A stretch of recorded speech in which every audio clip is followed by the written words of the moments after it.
قبل ما نبدأ صلوا بينا على النبي. بيبدأ مسلسلنا بسونج. بنعرف انها مش بتشوفه انها متجوزة شو، وبيكون لي فترة برا البيت ومش بيرد على اتصالاتها، فبتتصل بالشرطة وبتبلغهم ان جوزها مفقود، والضابط بيتهم انها بتنتحل شخصية مرات شو لانه شو حاليا ضيف في برنامج ومعاه مراته، وهي مش بتصدق، فبيأكد كلامه وانه شو بقى شخص مشهور جدا وانه ممكن تفتح التلفزيون وهي هتعرف، وفعلا بتفتحه وبتسمع شو بيتكلم عن مراته واللي بتكون بنفس اسم سونج، وبتفتكر انه بيتكلم عنها هي، بس بتتفاجئ لما بتسمع صوت واحدة تانية وبتقدم نفسها على انها مراته، وبتتصدم طبعا. وشو بيتكلم عن حياته مع مراته وبيعلن انها حامل وانهم عايشين في سعادة، وهي بتعرف من صوت الست اللي معاها انها لين، وبتقع على الارض. وبنعرف ان سونج كانت راقصة باليه مشهورة، بس عملت حادثة من 5 سنين وفقدت بصرها من ساعتها، وانعزلت هنا في البيت ده من بعد جوازهم هما الاتنين. وبنعرف ان شو اللي صمم على جوازهم بعد اصابتها على طول، وبتفضل تكلم نفسها وبتسأل لو كان فعلا شو بيحبها زي ما بيقول، ولا يا ترى كان بيخدعها من البداية. بتفتكر ذكرياتهم وكلامه ليها، وبتحس انها عاشت في كذبة كبيرة طول الوقت اللي فات، وان البيت اللي كانت فاكرة انها بتعيش فيه حياة سعيدة برغم اصابتها دي طلع مجرد سجن. وبتقرر تروح تسأل شو لان اكيد في حاجة غلط، وبتقف وبتمشي بسرعة، بس بتقع وبتصفي دماغها وبتفقد الوعي. بعدها بتفوق وبتلاقي نفسها في غرفتها، وبتتفاجئ انها رجعت تشوف تاني وبتكون مبسوطة. وبنعرف ان شو بره غرفتها ورفض ينقلها المستشفى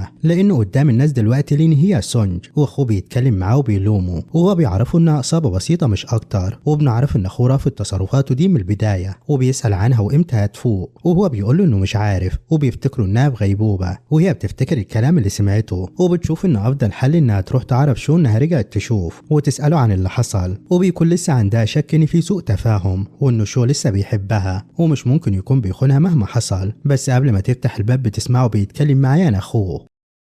وبتعرف ان من 5 سنين ولين منتحل شخصيتها قدام الناس، ويان بيسأله لحد امتى ده هيستمر، لان مش هينفع سونج تعيش حياتها كده. وهو بيشوف انه مش هيقدر يعمل حاجة، وانه عمل كده علشان المديرين بتوع المجموعة رفضوا جوازه من سونج بعد اصابتها، وهي بتكتشف ان وثيقة جوازه مزيفة اصلا. وهو بيأكد انه بيحب سونج وما يقدرش يتخلى عنها، وانه مش هيقدر يسمح لها تخرج من هنا مهما حصل. وبنعرف ان عشان كده ما حاولش يعالجها بعد فقدانها البصر، وبيعرف يانو انه هيخلي سونج تفضل هنا من غير ما حد يعرف علاقتهم، وان لين هتستمر معاه علشان الظهور في المناسبات قدام الاعلام، خصوصا انه ما بقاش يقدر يكشف الحقيقه بعد ما لين طلعت حامل. ويان بيتعصب عليه وبيرفض كلامه، وبيفكروا ان السواق اللي خبط سونج هو خولين، وهو بيدافع عن لين وبيعرفوا انها بريئه وملهاش علاقه بتصرف اخوها. ويان بيقول له انه اناني لان بسبب الحادثه سونج خسرت مستقبلها كراقصه باليه وبقت عايشه الحياه الصعبه دي، وهو بيعرفوا انه مش هيقدر يعمل حاجه، وان الافضل ان سونج تعيش هنا بهدوء. وبنعرف انه جاهز البيت علشان يكون مناسب ليها بعد فقدانها البصر، وان طالما هي هنا اكيد مش هتعرف اللي بيحصل بره. وبيمشي وبيسيب يان علشان لين مستنياه، وهي بتكون مصدومه من اللي بتسمعه وبتفضل تعيط، وبتعرف ان البيت ده مجرد قفص شو حبسها فيه مش اكتر. وبتفتكر كلامهم، وبنعرف انها طلبت منه ينفصلوا بعد اصابتها وهو يتجوز ويعيش حياته، بس رفض يسيبها واكد انه مش هيتجوز حد غيرها. وبتقرر ما تعرفش حد حاجه، وبتشوف انه حبه ده شيء لا يحتمل، وان لازم تتخلص من الحب ده وتبعد عنه. وبتحرق صوره البيت اللي كان معلقها في الغرفه وبترميها على السرير، وبتخرج تقعد في الجنينه، وبتتصل بسي، وبنعرف انه صديق طفولتها وانها رفضته واختارت شو، وهو دلوقتي عايش بره وعنده فرقه رقص باليه. وبتعرفوا انها قررت ترجع للرقص، فبيطمنها انه مكانها موجود وبيكون مبسوط. وبتعرفوا انها تسافر بعد فتره علشان لازم تجهز نفسها، وهو بيكون مستغرب وبيسالها لو شو كان موافق على سفرها، فبتطمنه وبترفض دلوقتي تعرفوا حاجه. وبتبدا ترتب خطتها علشان تنسحب من حياه شو وتبعد عن هنا، وهو بيجي وبينادي عليها وبيحضنها. وبنعرف انه كان قلقان عليها بسبب الحريق، فبيطمنوا انها بخير.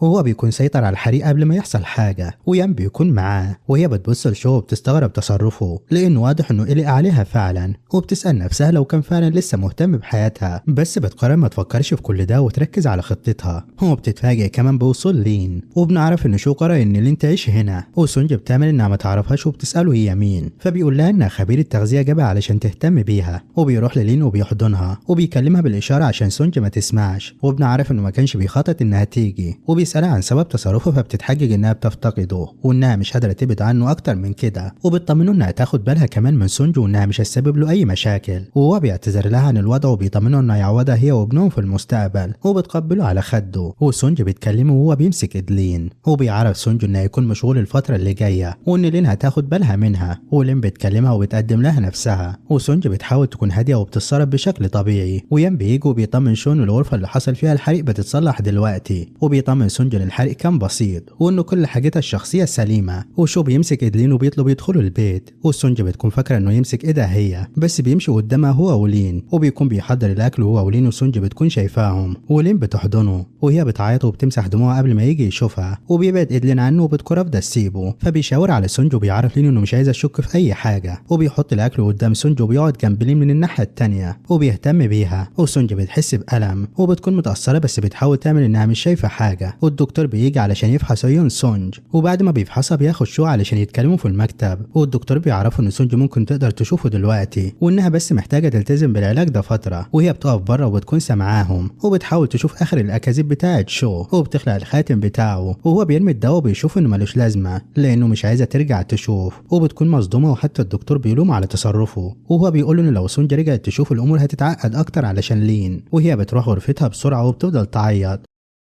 وبتشوف صورتها مع شو فستان الزفاف، وبتفتكر ال5 سنين اللي قضيتها هنا، وبتسأل نفسها لو كان شو أصلا حبها من البداية ولا افتكرها مجرد حاجة بيمتلكها، وبتشوف إن ما ينفعش تحافظ على أي صورة ليهم لأن كل ذكرياتهم مجرد كذبة، وبتقطع الصور، والشو بيجي ومش بيتكلم معاها خالص عن موضوع الدواء وكأن مفيش أي حاجة، وبيسألها لو في حاجة فبتقول له لا، وإنها اتخلصت بس من ملف ملوش لازمة في حياتها مش أكتر، وبنعرف إن النهاردة عيد ميلادها، ولين بتجيب لها ورد وبتديهولها وبتتعمد تخبطه فيها، وهي بتحس إن في حاجة غلط في الورد ده ومش بتتحمل ريحته، وبتسألها ليه الورد ده غريب كده، فلين بتأكد انه كويس وما فيهوش حاجة، بعدها بتعتذر وبتأكد انها ما كانتش واخدة بالها انها مش بتشوف، وبتكون متعمدة تجرحها بالكلام، وشو بيشكر لين وبيدي الورد لسونج ومش بتتحمل ريحته وبترميه، ولين بتعمل انها زعلانة وبتلوم سونج على تصرفها، فشو كمان بيلوم سونج وبيشوف تصرفها مش مناسب، وان حتى لو كان الورد مش عاجبها ما كانش لازم تتصرف كده وتجرح لين اللي بتعمل نفسها زعلانة، وبتعتذر لو كان الزعل لسونج وبتأكد انها ما كانتش تقصد، وبتطمنها انها حضرت لها مفاجأة تانية، وبتكون جابت لها كلب هدية، وبتعرفها ان الكلب متدرب كويس، وفجأة بيسيب الكلب وبيهجم على سونج، وبتقف ورا شو، ولين بتعمل نفسها مصابة فبيروح لها وبيسيب سونج، وبتصاب إصابات خطيرة وبتفقد الوعي، وبينقلها المستشفى بسرعة، ولما بتفوق بتكون عايزة تتحرك والممرضة بتمنعها، وبتعرفها انها محظوظة انهم انقذوها في الوقت المناسب، وبتديها حقنة مهدئة تاني، وبنعرف ان شو مش جنبها وبتسأل عنه، وبتعرف انه وصلها وان جنب مراته دلوقتي لانها حامل وتابت وهم موجودين هنا، وبتسأل سونج عن عيلتها فبتقول لها ان ما عندهاش عيلة، ولين بتيجي نفس الغرفة وبتكون عاملة انها تعبانة، وشو بيجي وبيكون جاب اكل لين وبيقعد جنبها وبياكلها، وسونج بتكون بتاكل وبتعيط وهو مش بياخد باله منها، وبنعرف ان بقى اسبوع على موعد سفرها، وهو بينام جنب لين على سريرها في غرفة المستشفى، وسونج بتكون جنبهم، وسي بيبعت رسالة لسونج وبيطمنها انه عمل كل الترتيبات لاستقبالها، وهي بتكون مبسوطة، وبتبص على لين وشو بتشوف ان ما ينفعش تضيع وقت اكتر من كده مع شخص ما يستحقش، وان الافضل انها تمشي وتخرج من حياته في اسرع وقت،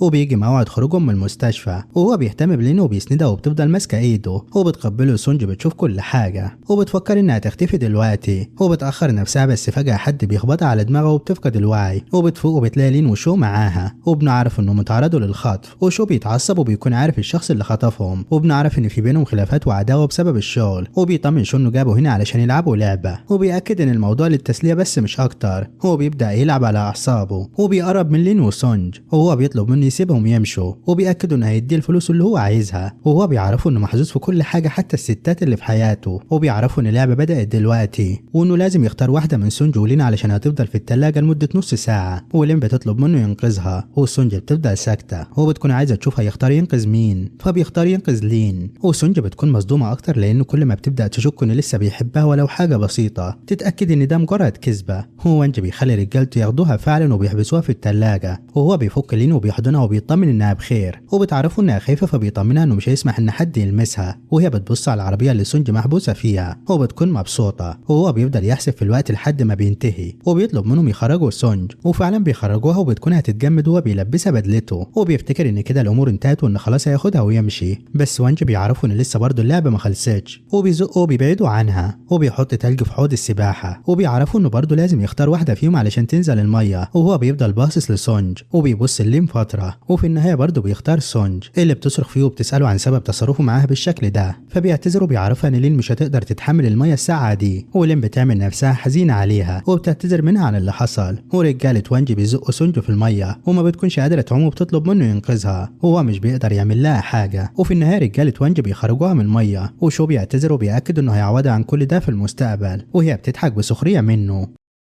وبتقوله انه ملوش لازمه وانها مش محتاجه منه اهتمام او تعويض لانه كل ده ما بقاش ليه لازمه عندها، وانج بيعرفوا ان لسه في فتره تانية في اللعبه، وهو بيصرخ فيه وبيطلب منه يوقف اللعبه السخيفه بتاعته دي، وبيتفق معاه انه يديه حته الارض اللي سببت في المشكله بينهم، وانج بيوافق بس بشرط انه شو يسيب حد منهم معاه لحد ما ينفذ اتفاقهم ويكتب وثيقه بتسجيل الارض لوانج، وهو بيفضل ساكت، وانج بيطلب منه يختار بسرعه بدل ما هو اللي يختار، وساعتها يخليه يندم، وبيتكلم مع لين اللي بتعرفه انها حامل وانها مش هتقدر تتحمل تكون هنا، وان ما ينفعش يعرضها هي وطفلهم للخطر، هو بتعمل انها تعبانه وبتعرفه انها حاسه بألم في بطنها وانه لازم نقولها المستشفى دلوقتي، وهو بيجري عليها وبيشيلها، وبيعرف وانجو انه اختار انه ياخد لين دلوقتي، وبيسيبه وبيمشي وبيبص لسونج اللي بتكون مرميه على الارض وهي بتضحك بسخريه، وانج بيطلب من رجالته انهم يسيبوها هنا لانه مطمن انها مش هتقدر تتحرك بعد اللي حصل فيها او حتى تفكر انها تهرب، وهي بتفضل تضحك لحد ما بتعيط وبتسأل نفسها ازاي شو قدر يخدعها ويعيشها في كذبه بالشكل ده، وبتكون ندمانه انها حبته اصلا من البدايه، بعدها بتفقد الوعي وبتفوق وبتلاقي نفسها في المستشفى، وبتخرج وبترجع البيت وبتبص حواليها وبتفتكر كلامه، وبتدخل غرفتها اللي فيها الحاجات اللي كانت بتلبسها قبل الحادثه، وبتعرف ان محدش كان مهتم بالمكان، وبتبص كمان على المكان اللي كانت بتتدرب فيه وبتلاقي فوضى برضه، وبترجع غرفتها وبتاخد الصوره اللي قطعتها وبتحطها في ظرف وبتودع المكان، وبتلاقي حاطط صورته هو ولين بفستان الزفاف، وبتشوف انه تقريبا مستعجل علشان علاقتهم تنتهي، وبتمسك الخاتم بتاعه وبتفتكر لما شو قدمه لها من 5 سنين، وبنعرف انه خلاها تختار القطعه اللي يتصنع منها الخاتم بنفسها، وبتفتكر لما اخذت 6 شهور علشان تختار كل حاجه ساعتها، وبنعرف ان من وقت ما لبسها الخاتم ده وهي ما خلقتوش غير ساعه ما سمعت كلامه واكتشفت الحقيقه والكذبه اللي كانت عايشه فيها، وبتحس ان كل الحب اللي حبته له اتحول لكره، وبتتمنى ان بعد ما تخرج من هنا ما تشوفوش تاني لنهايه حياتها، وبتحط الخاتم في الظرف مع الصوره المقطعه وبتسيبهم في الصندوق اللي قدام الفيلا، وبتكون بتعيط وبتمسح دموعها، وسيب يكون معاها وبيستعجلها علشان يمشوا، وهي بتطلب منه ولاعه وبتشعل النار في المكان، وبتقف شويه وبتتفرج على المكان وهو بيتحرق.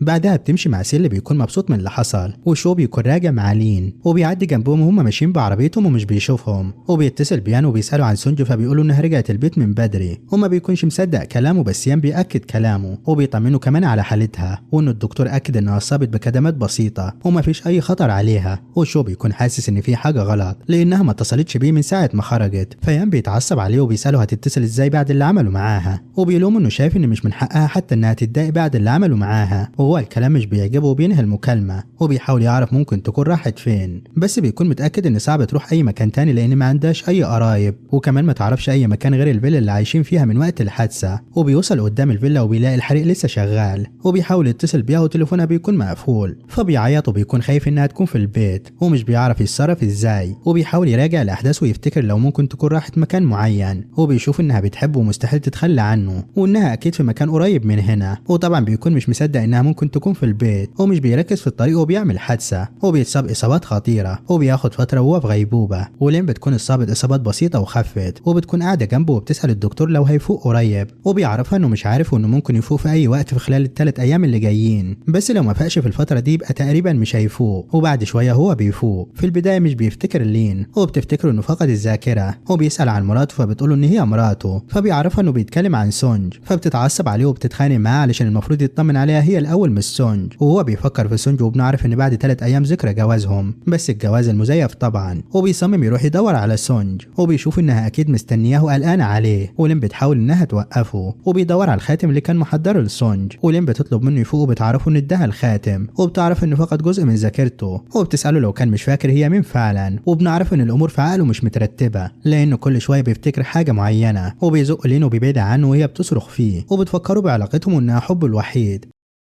فبيقول لها ان سونج بس هي حبه، وبيطلب منها ما تديش لنفسها اكبر من حجمها في قلبه، وبيحذرها انها تقارن نفسها بسونج، وبيزقها وبيبعدها عنه وبيخرج وبيسيبها، وهي بترفض اللي بيحصل ده لان كده خطتها هتبوظ، وبنعرف انها بتخطط تاخد فلوسه، وبتشوف ان لسه قدامها فرصه تستغل الطفل، وساعتها هتقدر تسيطر على كل املاكه، وهو بيكون هيقع وهو خارج ويان بيجي وبيسنده، فبيسالوا عن سونج وعن سبب وجود لين هنا كمان، ويان بيتوتر وبنعرف انه فاكر انها ماتت في الحريق، بس مش بيقدر يقول له كده، وبيضطر يقول له انها سافرت وهترجع بعد فترة، وهو بيتعصب عليه ومش بيصدقه، وبيشوف انه مستحيل سونج تعرف انه تعبان وتسيبه، ويان بيفضل ساكت، فشو بيتضايق منه اكتر وبيعرفه انه مش عايز منه حاجة، وانه هو هيروح يدور عليها بنفسها، لكن بيقع، ويان بيحاول يقنعه يرجع غرفته دلوقتي وبيساعده يقوم، وبيكون معاه الظرف اللي فيه الخاتم اللي بيقع منه، شو بيشوف الخاتم وبيتفاجئ انه مكسور، وبيتعصب عليه وبيسأله مين اللي عمل فيه كده، ومش بيقدر يرد عليه، وشو بيبدأ يفتكر الاحداث بالترتيب، وبيحس بصداع وبيصمم يعرف كل حاجة، ويان بيقرر يقول له وبياخده البيت، وفي الطريق بيحاول يعرف اللي حصل وبيكون لسه مش قادر يرتب الاحداث في دماغه، وبيسأل يان لو كان عمل حاجة ممكن تزعل سونج منه، ويان مش بيعرف يرد عليه، هو بيبدأ ساكت لحد ما بيوصلوا البيت، وبيقول له يبص قدامه، وهو بيلاقي البيت متدمر، وبيدخل جوه ومش بيصدق انه بيته، وبيسأل يان ليه جابه هنا اصلا ومش بيقتنع ان ده بيته هو سونج بيصرخ فيه وبيسأله عنها، فيان بيعرفه هو منهار ان سونج كانت هنا وقت الحريق، وان رجال الانقاذ اكدوا انه صعب تكون قدرت تخرج، خصوصا لما عرفوا كمان انها فاقده البصر، وهو بيصرخ فيه وبيتهمه انه بيكذب عليه، وبيحذره انه يقول كده تاني، وبيفضل يكلم نفسه ويألف في بواقي الحاجات اللي قدامه، وبيصرخ وبينادي عليها، ويان بيحاول ياخده ويمشوا من هنا، وهو بيتهم يان بالجنون، وبيأكد انه واثق ان سونج لسه عايشه، ويان بيفضل يعيط، وفي النهايه بيضرب شو بيعرفوا ان سونج اصلا اللي حرقت المكان علشان تنهي حياتها لانها مش قادره تعيش تاني بعد اللي عملوا فيها، وبيعرفوا ان هو السبب في كل ده بسبب انانيته، وبنعرفوا انهم اكتشفوا انها رشت المكان كله بالبنزين قبل الحريق، وهو بيرفض يقتنع وبيعرفوا ان سونج مستحيل تكون ضعيفة كده لانها دايما مشرقة وبتقدر تتخطى اصعب الظروف، يعني صعب اي حاجة زي دي تأثر فيها، ويان بيضربه وبيعرفوا ان هو السبب في انها تحس باحباط بسبب خيانته ليها، وهو بيأكد انه عمره ما خانها، وبنعرف انه مش عايز يفتكر الحاجات اللي عملها فيها، ويان بيعرفوا انه سجل كل حاجة علشان يثبت له بعد ما يخاف، وبيأكد ان اللي عمله فيها كان اكتر من الخيانة وانه زلها طول الوقت، وهو بيبدأ يفتكر حاجات وبيحس بصداع، بس برضه بيرفض يصدق اللي عمله، فيان بيتعمد يكون معاه قاسي علشان يخليه يجرب احساس سونج، وبيعرفوا ان سونج ضحت علشانه بكل حاجه، وانه كان هو دايما اختيارها الاول طول الوقت، بس هو كان بيعملها عكس كده، وكان بيفضل لين عليها، وانه حبسها هنا لمده 5 سنين، وكانت زي العصفور اللي محبوس في قفص، وهو بيبدا يفتكر علاقته بلين بالتفصيل، وانه كان بيختار حتى في اصعب اوقات سونج انه يكون مع لين، وكان كل ما سونج تتصل بيه يتحجج بالشغل، وبيفضل يضرب نفسه، وبيفتكر انه نسي اصلا انه يحتفل معاها بعيد ميلادها الاخير، وان ساعتها اصابت بسبب الكلب اللي لين جابته، وانه سابها وفضل جنب لين في المستشفى، وبيتعب وبيقع ويان بياخده وبيكون عايز يرجعه المستشفى، بس هو بيرفض، وبيشوف انه يستحق كل الالم ده، وبيفتكر كمان لما رمى العلاج بتاع عيونها علشان ما ترجعش تشوف، ويفضل مسيطر عليها وحابسها هنا، وبيفضل يصرخ وبينادي عليها، وبيعتذر وبيطلب منها ترجع له وتديله فرصه واحده علشان يعوضها، وبيقع على الارض وبيطلب من يان يسيبه هنا لحد ما يتجمد زي ما عمل مع سونج، وبيشوف ان ده كله عقاب قليل على اللي عمله فيها، ويان بيفضل يعيط ومش بيعرف يعمل له ايه، وهو بيفضل ماسك الخاتم في ايده وبيفقد الوعي، فيان بينقله المستشفى وحالته بتكون خطيره، والدكتوره بتعرف يان انهم قدروا ينقذوه بس حالته النفسيه اسوأ من حالته الجسديه لانه فقد الرغبه في الحياه، وانه لازم ياخد باله منه بعد ما يفوق ويراقبه طول الوقت، وهو بيفضل جنبه بيحاول ياخد منه الخاتم، وبيكون كاتب ورقه فيها وصيته ليان، وبيطلب منه بعد موته يحرق جثته وينصر الرماد في الجبل لانه شايف انه ما يستحقش يدفن في مكان مناسب، ويان بيتعصب وبيكون صعبان عليه بس كمان شايف انه يستحق كل ده، وبيكلمه بيقول له انه لو عنده ضمير فعلا لازم يعيش ويحاول يصلح شويه من غلطاته، وينتقم لسونج من اللي شافته من لين، وبيخرج وبيلاقي لين جايه وبيتعدي من جنبه وبيرفض يكلمها، وبنعرف انه بيكرهها من البدايه، وهي بتبص له وهو ماشي وبتكون عارفه ان لو شو مات يان مش هيسمح لها تاخد اي حاجه، وبتدخل لشو بتكلمه بتلاقيه لسه ما فاش، فبتتصل باخوها اللي خبط سونج في الحادثه بتاعتها، وبنعرف انه كل ده كان اتفاق ما بينهم، وبتعرفوا انه واضح ان شو مش هيفوق المره دي، وان الافضل يتحركوا في اسرع وقت وينقلوا اصول المجموعه والفلوس اللي في حسابات شو، واخوها بيتعصب وبيكون شايف انه لسه شويه لانه كان عايز الجميع يعرف انها سونج، وبنعرف انه كان مخطط انهم يظهروا في اكتر من برنامج الفتره الجايه. وهي بتفتح المايك وبتفتش شو بتشوف لو معاه اي اوراق هنا، وبتتعصب على اخوها وبتطلب منه يغير الخطه لان حاله شو مش هتسمح بكده، وانه تقريبا خلاص هيموت الفتره دي. وبتحصل بينهم خناقه في التليفون، وبتتكلم كمان عن حادث سونج. بعدها بتنهي المكالمه وبتمشي، وشو بيفوق وبنعرف انه سمع كل حاجه وعرف الحقيقه، وبيراجع كل الاحداث اللي فاتت من بدايه حادث سونج. وبيشوف انه كان غبي لانه كان عارف من البدايه ان خولين هو اللي خبطها بالعربيه، وانه طبعا كان شايف ان لين ملهاش علاقه باي حاجه، وان حتى لو اخوها غلط فهي اكيد ملهاش ذنب. وبيفكر كمان في حادث الخطف، وبيعرف كمان انها كانت من ترتيب لين واخوها علشان يكشفوا لسونج الحقيقه. وبيتصل بيانو وبيطلب منه يجيب له كل معلومات لين وتحركاتها طول الوقت. وعلى الناحيه الثانيه سونج بتكون وصلت مع سي وبتكون مبسوطه، وبتاكد انها ما كانتش متوقعه انها تكون موجوده هنا، وانها تخرج من السجن اللي كانت فيه طول الوقت اللي فات. وبيسالها لو فاكره الماضي، فبتقول له انها اتغيرت دلوقتي وسونج القديمه ماتت خلاص. ولما بيسالها عن شو علاقتهم بتسكت شويه، وسي بيعرفها انه مستعد يعمل اي حاجه علشان يساعدها، وان عارف ان شو شخصيه مجنونه وعايز يمتلكها، وان لو عرف انها لسه عايشه اكيد هيطاردها تاني. وهي بتطمنه ان الامور بينهم انتهت بشكل كامل، وخلت المحامي يتعامل في موضوع جوازهم علشان تثبت ان جوازهم كان مزيف. وسي بيكون مبسوط لانه بيطمن من كلامها ان خلاص ما بقتش تحب شو. وهي بتتفاجئ ان في حفله لجوليا، وبنعرف ان جوليا بتعتبر سونج مثلها الاعلى. وسي بيأكد لها ان جوليا فرحت جدا لما عرفت انها ترجع تاني، وانه نشر خبر على صفحات الفرقه عن رجوعها،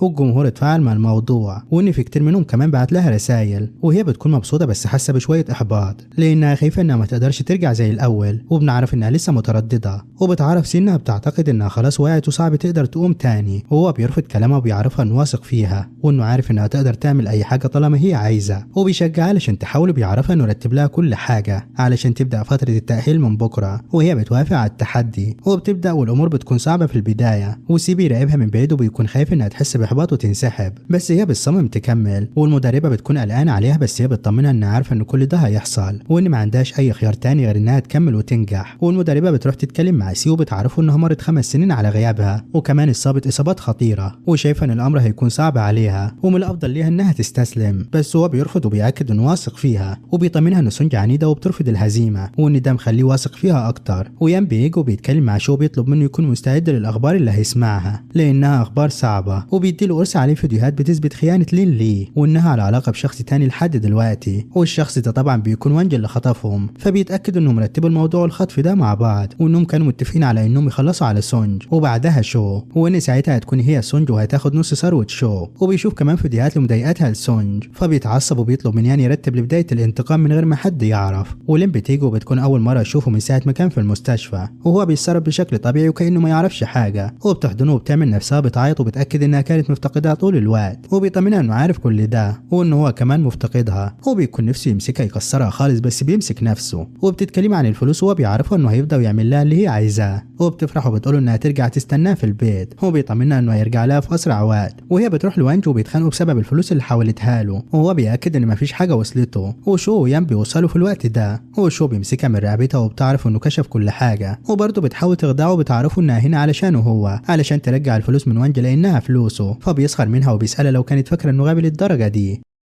فبتحاول تلعب على موضوع الطفل، وهو بيسيبها وبيضرب وانج وبيسألها يعمل ايه فيه. فبتبيع وانج وبتقول له يعمل فيه اللي هو عايزه لان مفيش حد مهم في حياتها غيره هو بس. وبنعرف انه عامل نفسه مصدقها علشان الطفل، وانه اصلا بيخطط يعمل تحليل علشان يعرف لو كان الطفل ابنه ولا لا. بس وانج بيختصر عليه الموضوع وبيعرفوا انه ده ابنه هو. وشو بيخلي مساعد ياخدها دلوقتي ويعمل لها اختبار ابوه. هو بيفضل يشرب، ويان بيجيب له نتيجه الاختبار وبيعرف ان الطفل مش ابنه فعلا. وبيضحك على نفسه بسخريه وبيقطع الورق، وبيفضل يصرخ وبيعتذر من سونج. وبيشوف كمان تحليل تاني، وبيعرف الوردة اللي لين قدمتها لسونج كان فيها مادة محفزة للكلب علشان يهجم على سونج. وبنعرف ان المادة دي بتخلي الكلب زي المجنون ويهجم على المكان اللي فيه المادة، وعشان كده هجم على سونج. وهو بيتعصب لان سونج ما كانتش قادرة تتحمل ريحة الورد ورمته، وساعتها هو اتعصب عليها علشان تاخده. ولما استخبت وراه هو سابها علشان يساعد لين، وبيفضل يضرب في نفسه. ويان بيكون واقف وساكت وما بيكونش قادر يساعده علشان يخرج من الحالة اللي هو فيها. وفي نفس الوقت بيشوف انه يستحق اللي بيحصل له بعد اللي عمله. عمله، وهو بيفضل يفكر في كل الحاجات اللي عملها مع سونج، ومنها لما كانت حامل وكانت تعبانة ساعتها وهو سابها وراح للين وتعبت وفقدت الجنين، وبيقع على الأرض وبيفتكر وعوده ليها وإنه هيخليها سعيدة طول حياتها، وطبعا ما بيكونش نفذ أي وعد ليها. ولين بتيجي والأمن بيكون رافض يدخلها، بس بتدخل وبتلمشوها علشان بيعمل فيها كل ده، وبتعرفه إنها بتحبه، فهو بيضربها بالقلم وبيبعدها عنه، وهي بتقول إنه مستحيل تسيبه، بتفكره بطفلهم، فبيدوس على رقبتها وبيعرفها إن لازم ينتقم منها بعد كل اللي عملته في سونج. فهي بتعرفه إن هو اللي عمل فيها كل ده، لأنه لو كان بيحب سونج زي ما هو بيقول ما كانش اتجوزها ولا كان اختارها في كل مرة. وبتطلب منه يكون صريح مع نفسه ويعرف إن هو اللي سمح لها تعمل كده فيها، وهو بيقول لها إن عندها حق، وبينادى على الحراس وبيطلب منهم ياخدوها ويحبسوها في ثلاجة، وبيقرر يعمل فيها كل اللي عملته في سونج، وبيكون منهار. بعدها بيشوف إعلان وبيعرف إن في عرض رأس لسونج بعد أسبوع، وبيقول ليان إنه كان عارف إنها عايشة، ويان بيحاول يهديه وهو بيخرج بسرعة علشان يقابلها، وهي بتكون قدرت ترجع زي الأول وبتشكر سي علشان ساعدها، وبتكون متأثرة وبيحضنها. وفي اللحظة دي شو بيجوا وبيضربوا وبيبعدوا عنها، وبيكون عايز ياخدها من هنا، فسي بيخلي الحراس يمسكوه.